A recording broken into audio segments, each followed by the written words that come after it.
नमस्कार, मी विनीत सुरेश पवार, रेशीम विकास अधिकारी सोलापूर।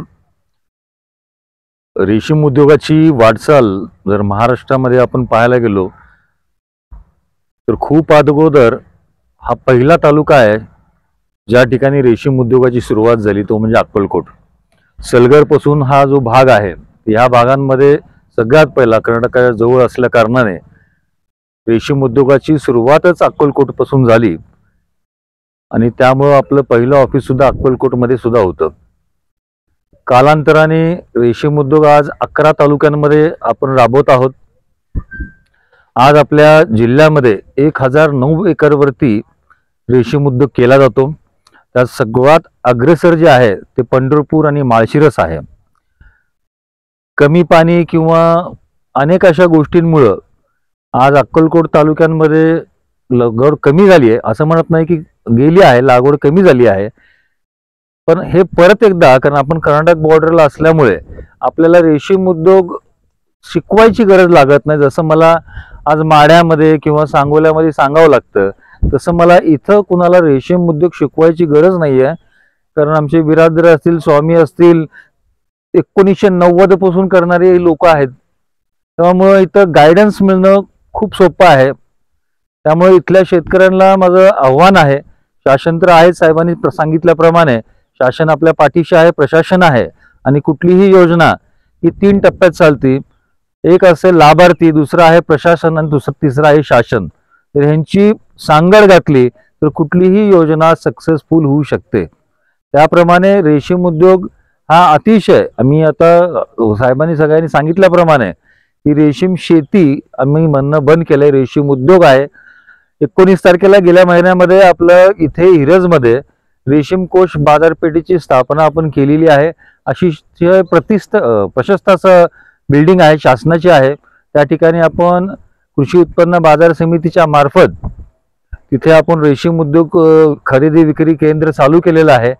थोड्याशा काही टेक्निकल प्रॉब्लेम्स होत्या, जसं की आज जर कोष विक्री करायला तुम्ही गेलात कर्नाटकामध्ये तर मागचे अनुभव पाहता, मी गेल्या 5 वर्ष बीडमध्ये होतो, बीडची कृषी उत्पन्न बाजार समिती पण कोशाची मीच चालू केली, पण अनेक असे अनुभव आले आपल्याला की खूप व्यापारी आपल्याला चेक देतात किंवा असं खूप ठिकाणी मी ऐकलंय की ते चेक बाउन्स होत होते। त्यामुळे आपण ई नाम नावाची एक पद्धत चालू केलेली आहे आपल्या कृषी उत्पन्न बाजार आपल्या मार्फत, की ज्या ठिकाणी व्यापारी पहिल्यांदा तो पैसे तिथं भरेल, किती किलो कोष घेऊन जाणार आहे त्याचे पहिला पैसे भरेल आणि आपला प्रयत्न राहील की सगळ्या शेतकऱ्यांचे आणि व्यापाऱ्यांचे आम्ही डॉक्युमेंट्स ऑनलाईन करत आहोत की शेतकऱ्याला घरी जास्तोवर त्याचे पैसे विकलेल्या मालाचे मिळाले पाहिजे, म्हणजे 1 डे पेमेंट नसेल तर काय होतंय की खूप ठिकाणी मी जे आता प्रायव्हेट एपीएमसीचे मार्केट आहेत त्या ठिकाणी लगेच कॅश मिळत नाही। मला वाटतं फक्त आपल्याला रामनगरला, बिरादर साहेब, मला असं वाटतं रामनगरलाच फक्त कॅश मिळतो लगेचच,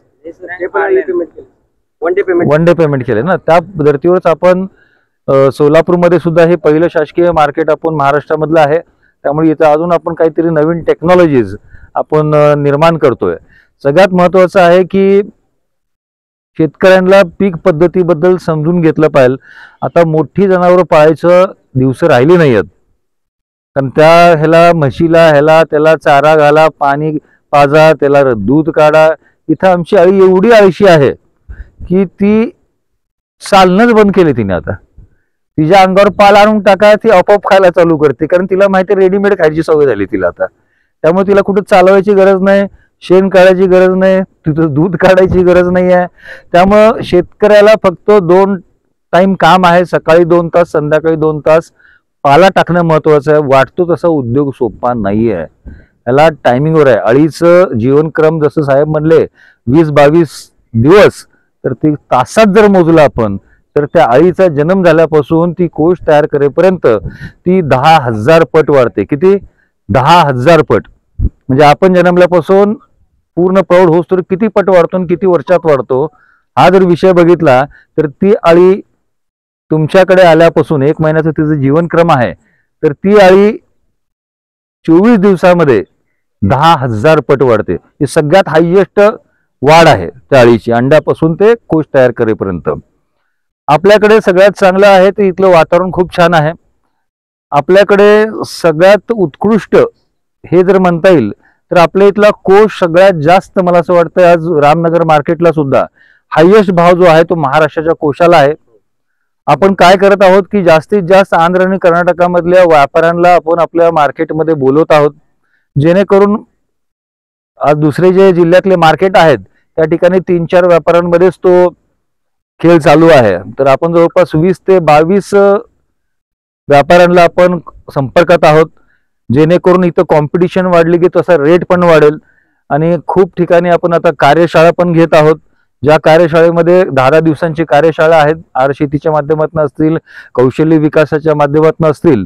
तर ह्या आर शेतीमध्ये आपण शेतकऱ्याला चौकीपासून ते लोन कसं करायचं, याचे डॉक्युमेंट्स कसे जमा करायचे, याच्याबद्दल आपण प्रशिक्षण देणार आहोत.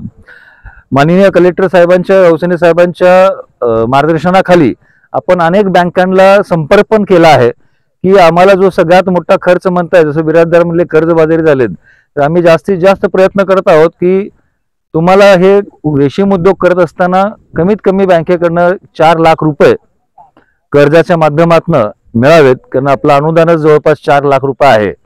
आणि आपण कसं टायअप करायचं ते बघूया की 4 लाख रुपये जर तुम्हाला मिळाले तर मला असं वाटतं सगळ्यात मोठा खर्च हा शेड बांधण्याचा आहे.